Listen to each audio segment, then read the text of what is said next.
Bonjour à tous. Alors ce matin, moi je voulais faire un focus sur la production de contenu, la production de vidéos en particulier, qui aujourd'hui pour nous un sujet très important. C'est vrai qu'une plateforme comme MyTF1 diffuse plus d'1 milliard de vidéos vues en 2013. Alors ce chiffre, il est à un tel niveau qu'en fait il n'a pas forcément de sens, mais ça veut quand même dire qu'aujourd'hui c'est le ressort même de la consommation sur un site comme MyTF1. Et moi je voulais vous partager mon point de vue de praticien en fait de ce site et comment on organise la production de contenu. Alors je passerai rapidement sur le replay intégral qui existe depuis longtemps, qu'on connaît assez bien et puis qui effectivement pose pas d'enjeu majeur en termes de production puisqu'on reprend le programme tel qu'il est. Et en fait je voulais plutôt vous parler du reste. Aujourd'hui le reste que je vais essayer de vous décrire très rapidement. On a toujours eu chez TF1 une approche extrêmement volontariste par rapport à ce fameux reste qui est beaucoup plus que ça, parce que pour nous finalement, lorsque les gens viennent sur un site comme ITF1, comme chez d'autres diffuseurs, ils veulent en avoir plus, ils veulent avoir une expérience avec le programme, et effectivement notre rôle c'est de fournir cette expérience d'une manière très concrète. La première chose sur laquelle on a travaillé depuis très longtemps, c'est le travail sur les extraits. Les extraits sont aujourd'hui pour nous un moteur très important en fait, de consommation, et on se doit de fournir les meilleurs moments d'un certain nombre de programmes. Tous les producteurs ne nous l'autorisent pas. On sait qu'il y a certains programmes, notamment certaines œuvres, où nos ayants droit nous disent non, moi je sais qu'une consommation intégrale, il n'y a pas d'extrait. Mais la plupart du temps, on peut le faire. Et il faut savoir qu'aujourd'hui, c'est vraiment un moteur, c'est vraiment un élément très important. Nous, ce qu'on a voulu faire en plus, et ce qu'on a proposé, c'était effectivement permettre aux utilisateurs de créer leurs propres extraits, ce qu'on a appelé l'instant replay à partir du live, et de pouvoir le partager. Alors je ne sais pas si vous connaissez l'instant replay, j'en ai une petite slide très simple, c'est qu'effectivement lorsque vous regardez le live de TF1, vous avez un bouton qui vous permet de créer et de découper, de repositionner exactement l'extrait que vous voulez, et ensuite de le partager. Et ça c'est quelque chose qui est pour nous important, de permettre aux gens de s'approprier en fait aussi le contenu de manière très simple. Ensuite, et c'est pas ensuite chronologique, c'est en parallèle, on a également travaillé sur tout ce qui était les contenus exclusifs. Et ces contenus exclusifs, on a mis beaucoup de temps à les travailler avec les producteurs, avec les unités de programme chez nous, pour définir effectivement ce qui était des contenus qui étaient appréciés et voulus. Et aujourd'hui, il y a un certain nombre de formats qui sont quasiment des must-have. Quand vous regardez par exemple un résumé, aujourd'hui, les matchs de foot, vous êtes obligé de fournir un résumé. Aujourd'hui, les gens, nous tous, on ne consomme pas un replay intégral d'un match de foot à 90 minutes. Je ne dis pas qu'il n'y a pas de consommation, je dis qu'aujourd'hui, effectivement, il y a peu de gens qui ont le temps de regarder un match de foot en intégralité. Et tout le monde n'a pas envie de voir uniquement que les meilleurs buts. Et donc le résumé fait partie de ces programmes. Et il y a d'autres programmes, effectivement, qui s'y prennent bien. Un autre exemple marquant, c'est les interviews des sortants, comme on appelle ça. Donc sur un certain nombre de programmes de divertissement, de télé-réalité, on a des candidats auxquels on s'attache et effectivement... Je pensais que tu parlais des élections municipales aussi. Non, ça on ne couvre pas, en tout cas pas de mon côté. Et puis effectivement les coulisses des événements,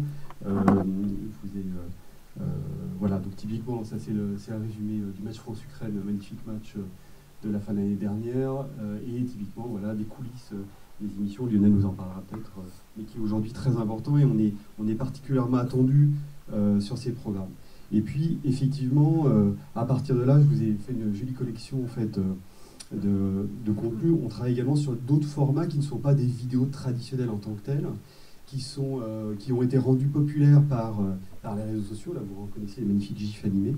Mais on a également les Vine, les Instagram, etc. Je ne pourrais pas tous vous les citer, mais qui font aujourd'hui partie de l'expérience de l'utilisateur et que nous, on ramène en fait sur le site. Donc, par exemple, vous pouvez retrouver... effectivement un résumé du programme en gif animé et nos internautes sont très friands et ça fait effectivement partie de nos contenus. C'est pas tout à fait de la vidéo, c'est pas très coûteux à produire, hein, vous le remarquez, mais effectivement c'est quelque chose qui fait partie de nos contenus. Et au fond, bien entendu, cette offre est complétée de tout ce qui est teaser et autres bandes annonces, mais qui aujourd'hui pour nous n'est pas un contenu très puissant. Donc c'est des relais, ça fait partie de l'autopromotion, mais ce n'est pas des contenus pour lesquels, en majorité, les gens viennent sur le site. Donc c'est plutôt aujourd'hui une offre complémentaire. Alors qu'est-ce qu'on peut dire par rapport à ça aujourd'hui, c'est vrai que ces contenus-là, on les connaît, ça fait longtemps qu'on en parle. Je pense que chacun d'entre nous a une idée assez précise des éléments clés de succès de ce type de contenu. Moi, je voulais vraiment insister sur deux éléments qui nous sommes vraiment importants. Le premier, c'est le storytelling. Alors c'est vrai que c'est un mot qui est à la mode. Alors pardon de vous le redonner encore aujourd'hui. Mais aujourd'hui, si un programme n'a pas du tout envie de parler du programme en dehors de l'antenne, c'est impossible de faire des contenus suivis. Donc il faut qu'il se passe, qu'on ait envie de raconter quelque chose. Si avec Lionel, donc Lionel nous en parlera, si chez Shine, il n'y avait pas de volonté de raconter l'histoire des talents en dehors des émissions de The Voice, on n'aurait rien à montrer, en fait, tout simplement. C'est-à-dire là, en fait, ce que tu pointes, c'est la nécessité d'avoir un travail avec des producteurs qui partagent ça avec vous dès l'avant. Gilles l'évoquait. Et il faut avoir une vraie promesse, une promesse très claire. Pourquoi les gens viennent sur le web, pourquoi ils viennent sur les applications, c'est pour trouver des programmes qui leur racontent quelque chose en plus. Et ça, c'est vraiment un point qui est difficile et c'est pas aussi évident que ça à mettre en œuvre. Il faut que le format s'y prête, il faut effectivement laisser un petit peu de place à la narration du programme pour le digital. Mais aujourd'hui, si on ne met pas ça en œuvre, effectivement, très rapidement, les contenus ne sont pas consommés. On peut tenter des choses, mais les contenus ne sont pas consommés. Et nous, on souhaite vraiment avoir des contenus qui ont une vraie promesse pour nos utilisateurs. Et le deuxième point qui est important, et pardon d'insister parfois dessus, c'est le modèle économique. On a besoin d'un modèle économique sur des bonus qui soit vraiment adapté à l'économie digitale et non pas à l'économie d'une chaîne de télévision, c'est-à-dire qu'on a un coût à la limite qui est beaucoup plus bas. C'est malheureusement notre réalité et c'est ça qui organise en fait notre achat de contenu, pour le dire très simplement. Et donc effectivement, oui, c'est difficile, hein, ça veut dire trouver la bonne manière de tourner, ça veut dire effectivement avoir une équipe plus réduite en termes d'auteurs, en termes de personnes devant la caméra. Mais c'est également le deuxième point qui va vraiment déterminer la volumétrie et la qualité de ces contenus-là. Et si on va avancer au-delà de ça, au-delà de ces contenus-là qui sont effectivement, on va appeler ça les contenus des programmes, aujourd'hui, effectivement, on réfléchit également à proposer d'autres choses, même sur une plateforme comme MyTF1, qui est beaucoup dans l'ADN en fait, de la chaîne de TF1. Alors, on a deux critères importants. Le premier, c'est bien entendu, on doit être quand même cohérent avec la marque. Lorsque les gens viennent sur MyTF1, ils viennent pour trouver quelque chose qui ressemble au programme de TF1. Et on a un public, on a une cible, on doit s'adresser à elle. Donc, on a ces deux contraintes et il faut les garder en tête. On a eu deux axes de travail en fait autour de ces nouveaux contenus. Le premier, ça a été effectivement ce qu'on a fait autour du second écran. Et le second écran, c'est plusieurs choses. C'est à la fois en fait une expérience participative et interactive. Là, je vous montre le 5e coach sur The Voice. Alors pourquoi je vous montre? Parce qu'en fait, c'est une opération en cours. On a vraiment travaillé sur la possibilité pour les utilisateurs de soit prédire, soit donner leur avis par rapport aux prestations des talents, et effectivement avec une remontée de cette participation à l'antenne. Pour nous, ça a été quelque chose aussi très important, de matérialiser en fait cette participation, de la faire vraiment rentrer dans la mécanique de l'antenne. Donc ça, c'était le premier axe, effectivement, qu'on a pu compléter sur les réseaux sociaux directement. On n'était pas forcément uniquement sur MyTF1. Ça, c'est, je ne sais pas si vous vous en souvenez, ce qu'on avait appelé le mur des tweetos pendant les Energy Music Awards, qui permet pareil de matérialiser l'engouement des fans par rapport à l'émission. Et puis, on a également travaillé sur des contenus additionnels. Donc on a eu ce que nous on appelait chez nous les before. Donc là vous voyez le before des NMA, c'est donc ces programmes d'une trentaine, une vingtaine de minutes avant le programme même de l'antenne, qui permet de quelque part faire soit un red carpet, soit de parler de ce qui s'est passé pendant la semaine ou avant le démarrage de l'émission. On a également travaillé de manière plus ambitieuse sur des interviews en direct dans les coulisses. Là, vous voyez sur Danse avec les stars, on avait la possibilité, vous voyez, en haut, c'est le direct de TF1. On avait une petite pop-up qui apparaissait, qui proposait en fait des interviews qui étaient tournées et diffusées en direct, qui permettaient, donc notre intervieweur, c'était Grégory Hacher, qui posait des questions aux danseurs qui sortaient de scène. Et Grégory, en fait, relayait et des questions qu'il avait préparées évidemment, des questions des internautes sur les réseaux sociaux et des questions qui avaient été posées en fait sur Connect. Donc une vraie expérience interactive, et c'est quelque chose qui a très bien fonctionné et sur lequel on va continuer à capitaliser. Donc on voit qu'autour du second écran, pendant la diffusion des programmes, on a travaillé et on est à la recherche d'autres formats d'interactivité et de production de contenu. Et puis on a ce qu'on pourrait proposer en termes de nouveaux rendez-vous. Donc là, on n'est plus du tout pendant la diffusion des programmes, mais on est à un autre moment.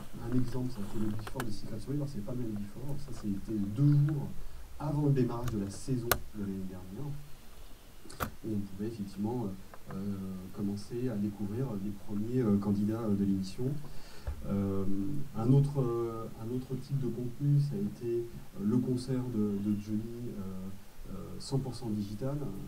On avait un concert de Johnny le 15 juin à Bercy qui était diffusé sur TF1 et juste après on a pris l'antenne pendant 1h30. Grégory Hachard, vous voyez qu'on aime bien, nous a fait un red carpet avec tous les invités qui arrivaient et Johnny a fait un concert privé 1 heure plus tard, le temps de déménager avec ses musiciens de Bercy et venir au théâtre privé de Paris et faire un concert qui était diffusé uniquement sur TF1. Donc vous voyez, en fait, on a le souhait aussi d'aller sur d'autres terrains et de ne pas être uniquement sur le terrain de nos programmes en tant que tel. Une fois qu'on a dit ça, effectivement, on peut dire qu'on en est quand même au début. Bien entendu, nous, on s'intéresse énormément à ces nouveaux talents qui émergent aussi des plateformes de vidéo comme Watt et qui, eux, connaissent et comprennent quasiment nativement et les modes de production et les communautés digitales. Donc c'est vrai qu'aujourd'hui on est extrêmement ouvert par rapport à ça, c'est des choses sur lesquelles on est en train de réfléchir, je ne peux pas vous annoncer grand chose de particulier aujourd'hui, mais forcément dans les mois qui viennent, vous allez voir apparaître de nouveaux types de contenus. Et donc si je devais résumer un peu la situation actuelle aujourd'hui, c'est que on a très clairement œuvré en permanence pour développer notre offre de contenu vidéo. Et qu'aujourd'hui, on a atteint un niveau de maturité qui fait qu'on est prêt, en fait, à prendre des paris. On est prêt, quelque part, à écouter n'importe quel projet à partir du moment où, effectivement, comme je vous l'avais dit, nous sommes convaincus de la bonne adéquation avec notre marque et, bien entendu, avec ce fameux modèle économique. Merci beaucoup, Ciel. Ce qui est intéressant, c'est que je trouve qu'il y a finalement beaucoup plus de parallèles qu'on pourrait l'imaginer entre la stratégie que tu as présentée et celle que Gilles a présentée tout à l'heure d'Arte, évidemment avec des modèles économiques totalement différents, mais cette envie à la fois d'enrichir les contenus existants en développement du bonus intelligent, aussi de développer des projets, d'accompagner des projets, des productions nativement digitales vers l'antenne, et de développer des projets complètement neufs et avec une grande ouverture. Donc je trouve que c'est intéressant. Moi j'avais une petite question, et peut-être que du coup Lionel enchaînera derrière, c'est par rapport à The Voice, qui est, je trouve un bon exemple. Tu es passé rapidement sur ce fameux 5e coach, et c'est vrai que c'est quand même un dispositif vraiment innovant pour le spectateur, qu'on va tous être à un moment ou à un autre de l'émission. Les premières saisons de The Voice ne proposaient pas ça. Donc, qu'est-ce qui a fait qu'à un moment donné, cette idée est venue? Quel a été le cheminement entre, est-ce que l'idée a germé dans la tête de Shine, de TF1, des deux ensemble? Comment est-ce que la mayonnaise a pris, je dirais, un peu pour aboutir à cette vraie innovation pour le spectateur? J'aurais du mal à faire une histoire, une archéologie de l'idée de l'avancement. Après, effectivement, voilà, exactement. C'est nativement dans le format parce que moi j'ai le sentiment que sur les premières saisons, en tout cas sur la présentation française de The Voice, le 5e coach fait partie. D'accord, ok, bah c'était alors. Le 5e coach fait partie en fait du format.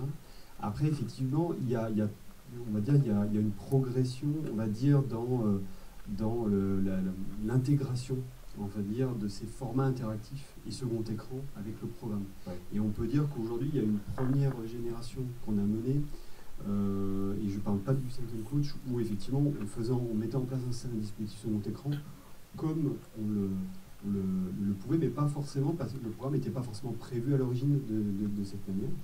Et puis, on s'est rendu compte que si ça ne se mariait pas vraiment fondamentalement, finalement, ça n'avait pas d'impact sur le programme, ça n'avait pas la même saveur, on ne pouvait pas réunir le même nombre de fans, ça pouvait rester effectivement un succès, mais on n'allait pas toucher un maximum de personnes. Et donc, depuis quelque temps, on se dit, on essaie de les faire rentrer de plus en plus. Et typiquement, là, cette année, l'enjeu était de dire, le 5e coach ira même sur les lives, ce qui n'était pas le cas auparavant. Et deuxièmement, on va matérialiser effectivement cette participation. Et on va aussi permettre aux utilisateurs, aux téléspectateurs, de participer davantage. Et typiquement, c'est ce qu'on a mis en place le week-end dernier, avec la possibilité pour les téléspectateurs de donner leur avis sur la chanson des talents, ce qui était une grande première.